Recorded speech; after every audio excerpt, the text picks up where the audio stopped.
आज हम लोग पढ़ेंगे हमारी सरकार। हमारी सरकार में देखेंगे, सबसे पहले ये जानेंगे कि सरकार क्या है, आखिर किसे कहते हैं सरकार। तो साथ ही साथ हम लोग क्वेश्चन आंसर भी करते चलेंगे। तो सरकार किसे कहते हैं। सभी के मन में ये डाउट होगा कि आखिर सरकार किसे कहते हैं। जानते तो है, लेकिन उसका परिभाषा कैसे लिखेंगे या कैसे देखेंगे। देखो, सबसे पहले हम लोग ये जानेंगे सरकार किसे कहते हैं। जो अपनी सीमा के लोगों पर शासन करे उसे सरकार कहते हैं। सरकार किसे कहते हैं, इसका उत्तर लिखेंगे। जो अपनी सीमा के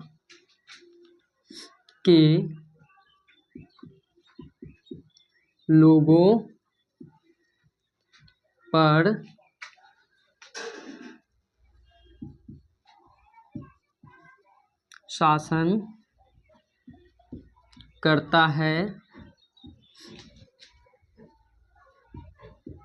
उसे सरकार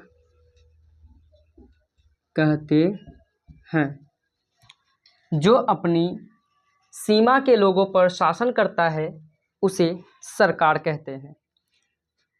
इसमें हम लोग ये जानेंगे कि कोई भी हो, जैसे मान लो किसी का कोई सीमा हो गया, किसी का मान लो ये कोई सीमा है, ये अपने सीमा में आने वाले जितने भी लोग होंगे, जितने भी इस सीमा के अंदर लोग रह रहे होंगे, उन्हें हम लोग सरकार कहते हैं।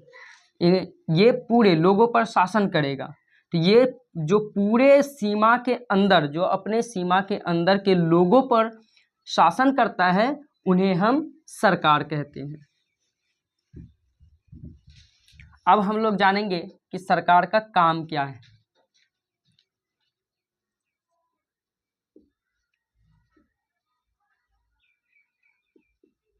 सरकार का काम क्या है, आखिर सरकार करती क्या है, सरकार का काम क्या है। तो सरकार का काम है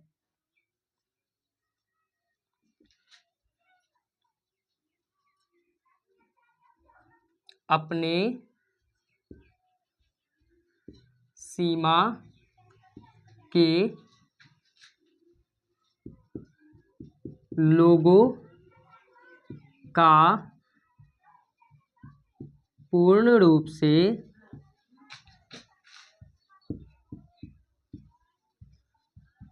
ध्यान रखना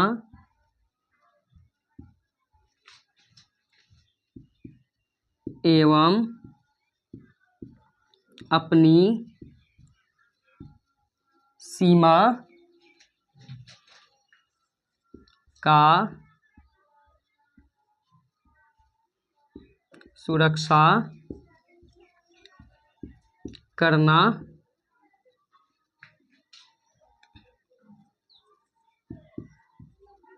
और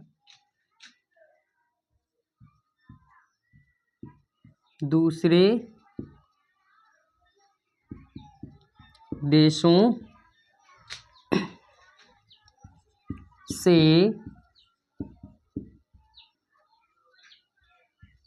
शांति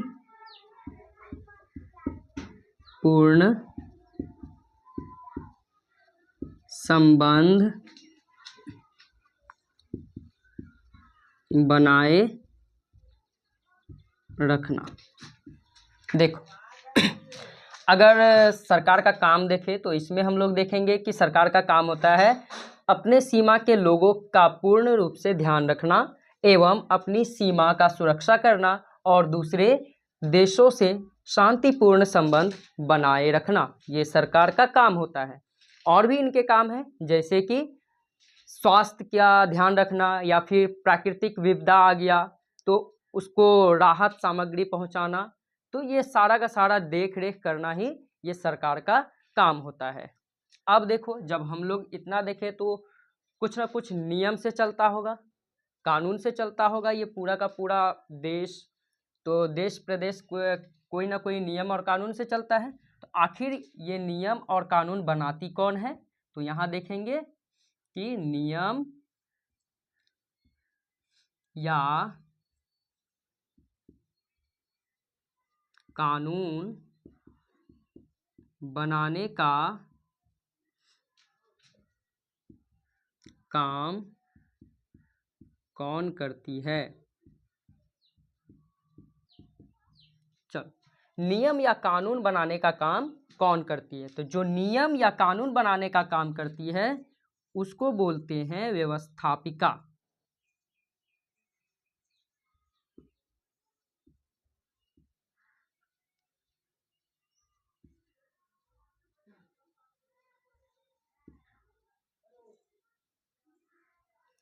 जो नियम या कानून बनाने का काम करती है उसे कहते हैं व्यवस्थापिका। ये व्यवस्थापिका एक, जैसे हम लोग कुछ लोग बैठ के मीटिंग करते हैं, उसी तरह से ये व्यवस्थापिका है कि एक हॉल के अंदर बैठ के ये मीटिंग करते हैं और मीटिंग करने में लोग इसी के ऊपर बताता है कि हाँ हमारे देश में ऐसा नियम होना चाहिए, ऐसा कानून होना चाहिए, या इस नियम में सुधार होना चाहिए, इस कानून में सुधार होना चाहिए। ये सारा काम करती है, इसी को हम लोग बोलते हैं व्यवस्थापिका।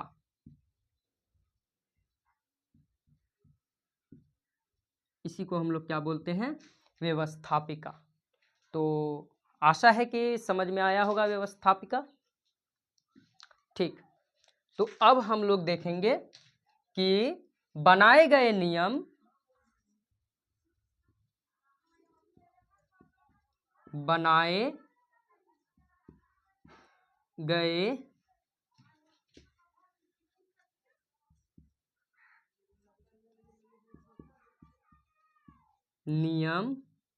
या लिए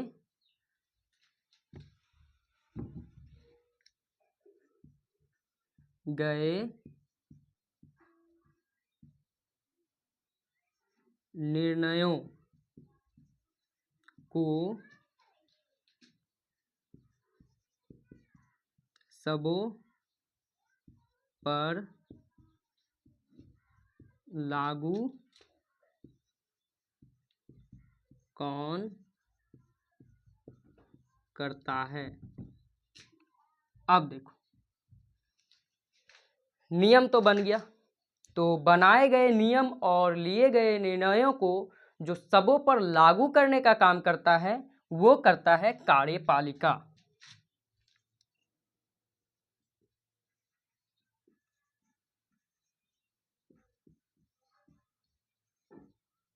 बनाए गए नियम और लिए गए निर्णयों को सबों पर लागू करने का काम करता है कार्यपालिका। तो सबसे पहले इसको उतार लो, उसके बाद फिर आगे देखेंगे।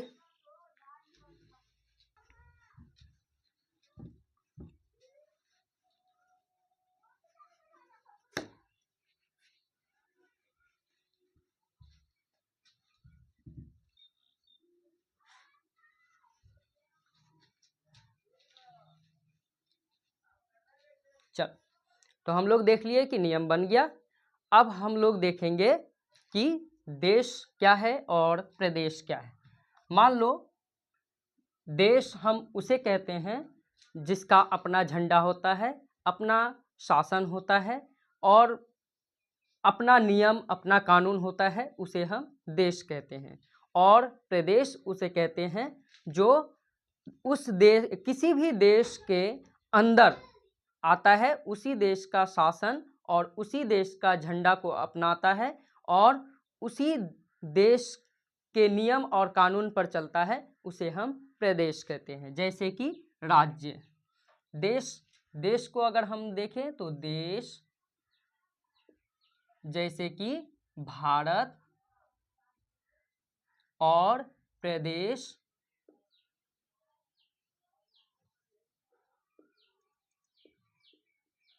जैसे कि राज्य। हम लोग राज्य को जानते हैं लेकिन प्रदेश को बहुत कम जानते हैं। तो देश जैसे कि भारत और प्रदेश जैसे कि राज्य, और राज्य में देखें जैसे अपना बिहार, झारखंड हो गया, उसके बाद तुम्हारा पश्चिम बंगाल, यूपी, इस टाइप का। तो देश अलग है और राज्य देश के अंदर आता है, उसे प्रदेश भी बोलते हैं। ठीक है, तो कुछ कुछ प्रदेश ऐसे हैं जिस पर केंद्र का यानी कि देश का यानी कि केंद्र सरकार का सीधा शासन होता है। जैसे अभी यहाँ पे हम लोग देखें तो ये देश है, इसमें जो शासन होगा ये पहले राज्य से होते हुए जाएगा। एक राज्य का शासन होगा, उसके नीचे बाकी सारा रहता है। और यहीं अगर देश का देखें तो इसमें राज्य के द्वारा कोई शासन नहीं, डायरेक्ट ये शासन होता है इसका, प्रदेश का। इसको बोलते हैं केंद्र शासित प्रदेश, यानी कि केंद्र का डायरेक्ट शासन होता है, उसको बोलते हैं केंद्र शासित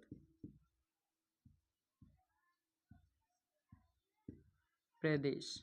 अब देखो इसमें है कि राज्य सरकार पूरा काम करती है, जो भी निर्णय लेना होता है अपने राज्य के लिए तो वो राज्य सरकार लेती है और फिर उसको केंद्र सरकार के पास लेके जाती है। लेकिन यहाँ देखते हैं कि राज्य सरकार है ही नहीं, डायरेक्ट केंद्र है। तो ये डायरेक्ट केंद्र का शासन होता है, डायरेक्ट, इसमें से कोई राज्य सरकार नहीं है, यहाँ पे डायरेक्ट केंद्र का शासन होता है, उसे केंद्र शासित प्रदेश कहते हैं। और जहाँ पे केंद्र डायरेक्ट केंद्र का शासन नहीं होता है उन्हें राज्य कहते हैं, यानी कि इसको प्रदेश भी बोलते हैं। ठीक है, चलो सरकार के कितने भाग हैं? तो सरकार के 3 भाग है, यानी कि 3 स्तर हैं। एक केंद्र सरकार,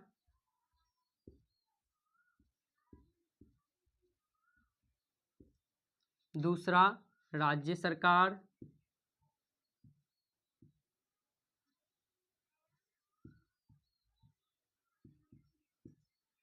और तीसरा स्थानीय सरकार।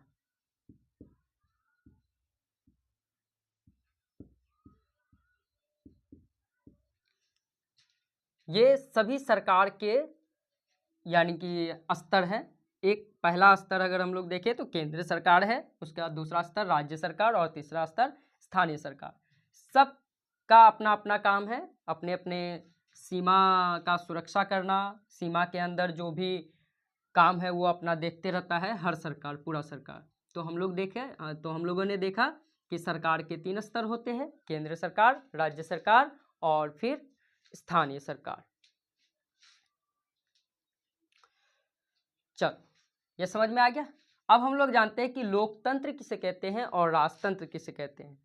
तुम लोगों ने सुना होगा, देखा होगा कि पहले राजा महाराजा हुए करते थे, तो उसमें क्या था कि राजा का बेटा ही राजा बनेगा, उसे राजतंत्र कहते हैं। यानी कि राजा का बेटा ही राजा बनेगा, चाहे जनता को मंजूर हो या ना हो, स्वीकार हो या ना हो, या चाहे वो योग्य हो या फिर योग्य ना हो, अयोग्य ही क्यों ना हो, वही राजा का बेटा ही क्या बनेगा, राजा बनेगा। तो ये राजतंत्र कहलाता है।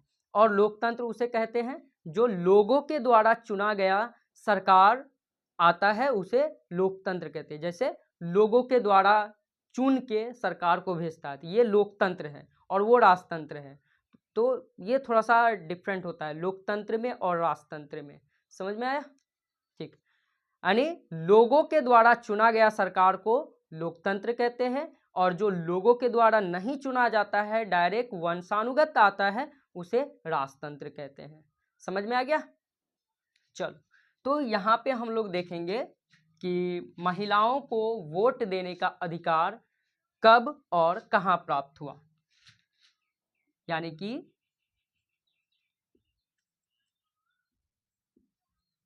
महिलाओं को,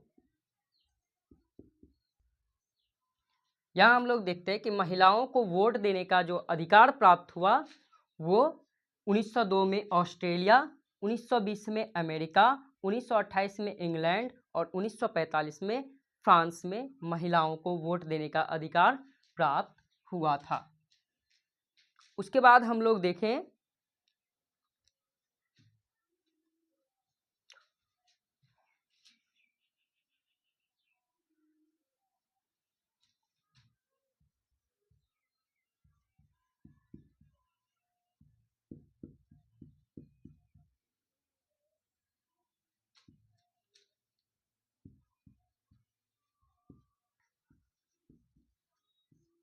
अब यहाँ पे हम लोग देखें तो लोकतांत्रिक सरकार के जो सिद्धांत है वो है लोगों की भागीदारी, समस्याओं का समाधान और समानता और न्याय। यानी कि लोकतांत्रिक सरकार का जो सिद्धांत है उसमें लोगों की भागीदारी होनी चाहिए, लोगों की भागीदारी होनी चाहिए, समस्याओं का समाधान भी होनी चाहिए, उसके बाद समानता और न्याय होनी चाहिए, यानी एक समान न्याय भी होनी चाहिए। इसी के साथ हमारा ये अध्याय समाप्त होता है, हमारी सरकार। तो आशा है कि सभी को समझ में आया होगा। अब हम लोग जब 6 पढ़ेंगे यानी अध्याय 6, तो उसमें जानेंगे स्थानीय सरकार को। ठीक है, तो तुम लोग इसको नोट कर लो और होमवर्क में सभी लोग इसको याद कर लेना अच्छे से और लिखने का प्रैक्टिस कर लेना। उसके बाद फिर तुम लोग का जांच परीक्षा होगा और फिर आगे तब फिर दोबारा होमवर्क मिलेगा। ठीक है।